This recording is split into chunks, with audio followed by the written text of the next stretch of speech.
Shadow technique. A poor man was married to a beautiful woman. The man and his wife never quarreled. The husband loved his wife, and the wife loved her husband. They were very happy, but this happy couple had a rich, handsome neighbor. He saw the poor man's beautiful wife and he fell in love with her.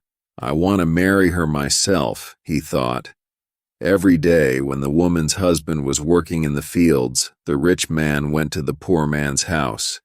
"You're a beautiful woman," he said to the poor man's wife, "but your clothes are old. Why doesn't your husband buy new pretty clothes for you? I'm sure he doesn't love you. If he loved you, he would buy wonderful clothes for you. Divorce him and marry me. I will buy you beautiful new clothes, the best in the land. Then you will be the most beautiful woman in Ethiopia."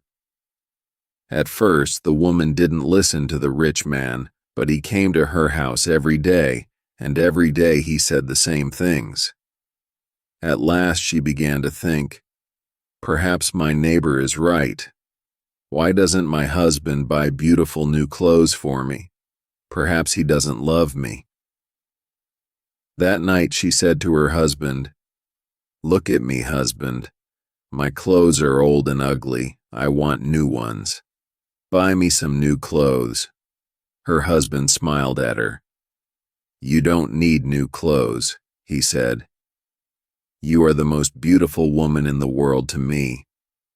She was angry. "Don't you love me?" she said. "If you love me, buy me a new dress." Her husband loved his wife and he wanted to please her. "I have only a little money," he thought, "and I need a new plow. But I want my dear wife to be happy." So the next day, he went to the market and bought a new dress for his wife. He took it home to her, and she put it on. "Thank you, my dear husband," she cried. "Now I know that you love me." When the rich man came to see her again, she was wearing her new dress. "You see," she said to him, "my husband loves me very much. He bought me this beautiful new dress." The rich man shook his head. "But a good husband doesn't only give his wife new clothes," he said. "He gives her gold. Where's your gold necklace? Where are your gold rings? Why doesn't your husband give you those?" He opened a box and showed her some beautiful gold jewelry. "Look at these," he said. "Divorce your husband and marry me, and I will give all these to you." The woman did not listen to him. "Go away," she said. "I love my husband, and he loves me, and we are happy together." But the rich man came again every day, and every day he showed her the box of jewelry. At last she began to think, perhaps the rich man is right. Why doesn't my husband buy gold? For me? Doesn't he love me? That day she didn't make a fire. She didn't cook a meal. Her husband came home late after a long day in the fields. He was tired and hungry. "There's no dinner for you tonight," his wife said. "You don't love me." "What?" her husband cried. "But my darling, I love you more than anything. You are the most wonderful person in the world." "Then why don't you buy me some gold jewelry?" she said. "When a man loves his wife, he gives her a gold necklace and rings for her fingers." Her husband looked worried. "I spent money on her new clothes," he thought. "How can I find more for gold? I'll go and see my brother. Perhaps he will lend me the money. I must buy gold for my dear wife. I want her to be happy." The next day he went to visit his brother. "Lend me some money, brother," he said, "and I will work for you in your field." "All right," his brother said, "but you must work hard. There are many stones in my field, and you must move them all away." Her husband agreed and took the money. He went to the market and bought some gold jewelry. Then he took it home to his wife. His wife was very happy. She put the necklace around her neck and put the rings on her fingers. "Look at me," she said. "Am I not beautiful?" "You're very beautiful," her husband said. "If you are happy, I am happy." She put her arms around his neck. Thank you, my dear husband," she said. "Now I know that you love me." The next day, her husband went out very early before the sun rose in the sky. He ran to his brother's field. It was covered with stones. "I must work very hard now," he thought. "I must start early and stop late. I must pay my debt to my brother." His wife was working happily at home. "I'll make a wonderful dinner for my husband tonight," she thought. "He gives me wonderful presents. He works hard for me. I know that he loves me." "Hello," a voice called out. "Are you there?"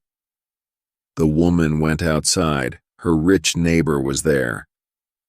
"Ah, it's you," the woman said. "Listen, neighbor, you were wrong about my husband. Yesterday, he bought me this beautiful jewelry. He loves me very much, and I love him. I will not divorce him. I will not marry you." The rich man was worried. Her husband loves her too much, he thought. If I want her, I must be clever. At last he said, "Your husband gave you clothes and jewelry, but I can give you more than that." "What? What do you mean?" the woman cried. "Can your husband make miracles?" the rich man asked. "Miracles? No, of course he can't make miracles," the woman answered. "Only God can make miracles. Men cannot make them." "But I can," the man said, "because I love. You love can make me miracles. If your husband loves you, he can make miracles for you. If you love me, I will make miracles for you." "Make a miracle for me now," the woman said. "I can't," the rich man answered. "You must promise to love me first. You must leave your husband and come to me. Then I will make wonderful, wonderful miracles for you." The woman said nothing, and the rich man went away. That night the poor man came home late.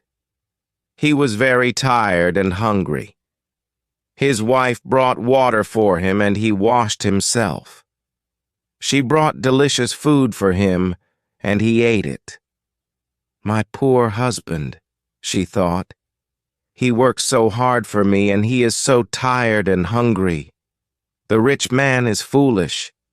How can my husband make miracles? It's impossible."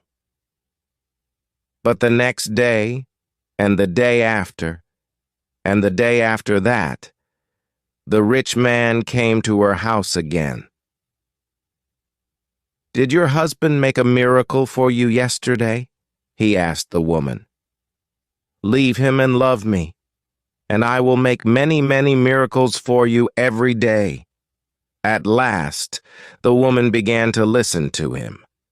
One day, when her husband came home, she was sad. "Wife, dear wife, what is wrong with you?"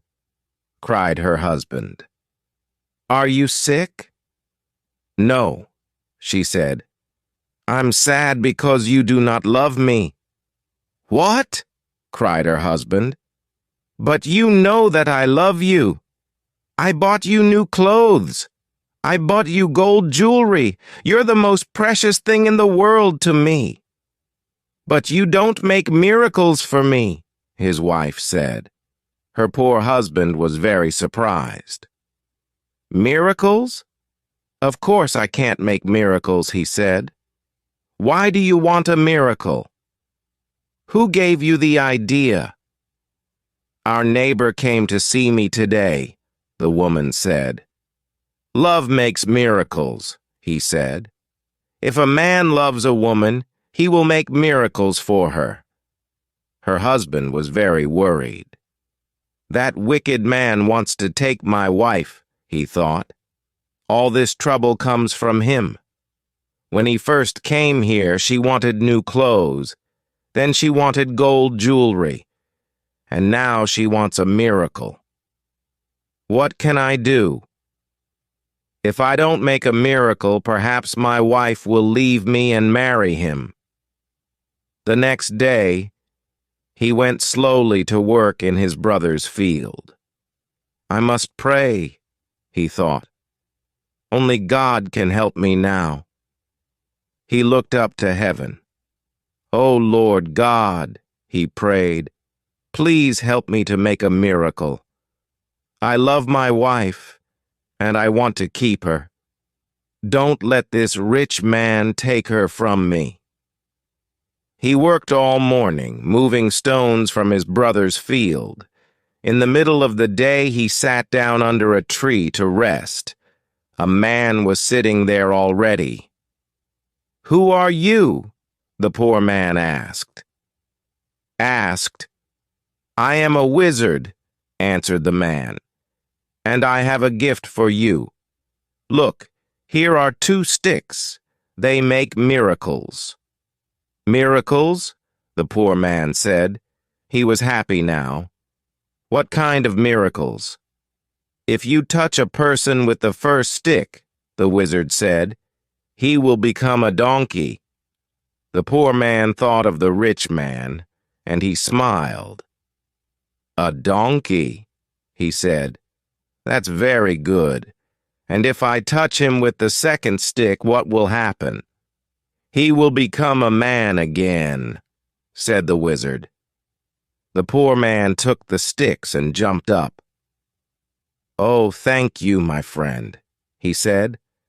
"I prayed to God, and he sent you to me. Now I can keep my wife and punish my enemy." He ran home. "Wife," he called out, "come here. I'm going to make a miracle." His wife came out of the house. "A miracle," she said. "What miracle?" "Look," said her husband. He touched her with the first stick. At once she became a donkey. She lifted her head and tried to speak, but she could not. "Hee-haw, was all she could say. Her husband touched her with the other stick. At once she became a woman again. "Husband, that's wonderful," she said. "It's a real miracle. How did you do it?" "I prayed to God," her husband said, "and he helped me. And now, wife, I'm going to punish my enemy." "Your enemy?" said his wife. "Who is that?" "You know my enemy," her husband said. He was looking at her. He wasn't smiling. "Now, it's the rich man, our neighbor. He comes to our house when I am working in the fields. He gives you bad ideas. Ask your husband for new clothes, he says. Ask him for gold jewelry. Ask him for a miracle. Am I right? Did our rich neighbor give you all these ideas?" His wife said nothing. "And did you listen to him?" her husband went on. His wife did not look at him. She was ashamed. "I'm sorry," she said. "It's true. He said all those things. He wanted me to divorce you and marry him, and I listened to him." "And do you want to divorce me and marry him?" her husband asked. She looked at him. Her eyes were full of tears. "No, dear husband." "No, dear husband, I want to stay with you forever, and I will never listen to him again." "Then take this stick," her husband said, "and touch the rich man with it." He gave his wife the first stick, but he hid the second one in the roof. The next day, he went to work. Soon the rich man arrived at the woman's house. "Well," he asked her, "and can your husband make miracles yet?" Yes, she said, and she touched him with the first stick. At once the rich man changed into a donkey. Now, said the woman, you can go to work and help my dear husband. She took the donkey out to the fields. Her husband was working there. He was moving stones from his brother's field. Ah, he said, a donkey. Now I can finish the job quickly. From that day, the poor man gave the donkey many heavy loads to carry. The donkey carried stones away from the fields, took sacks of tea to the market, and brought flour and coffee home again. For many years the donkey worked for the poor man. The poor man was not so poor now. The donkey was helping him, and he was becoming richer. One day the poor man looked at the donkey. It was tired and old. It stood still, its head bent down. The poor man was sorry for it. He went into his house and brought out the second stick. Then he touched the donkey with it. At once the rich man stood there, but he was not a handsome young man now. He was old, his back was bent, and he was very, very tired. You tried to take my wife away from me, the poor man said. That was wrong. Go home now, and don't look at other men's wives again. The rich man went away, and he never came back again. But the poor man and his wife lived happily together for many more years. The voiceover in this video is given by English 5. Copying or re-uploading is totally forbidden. The end.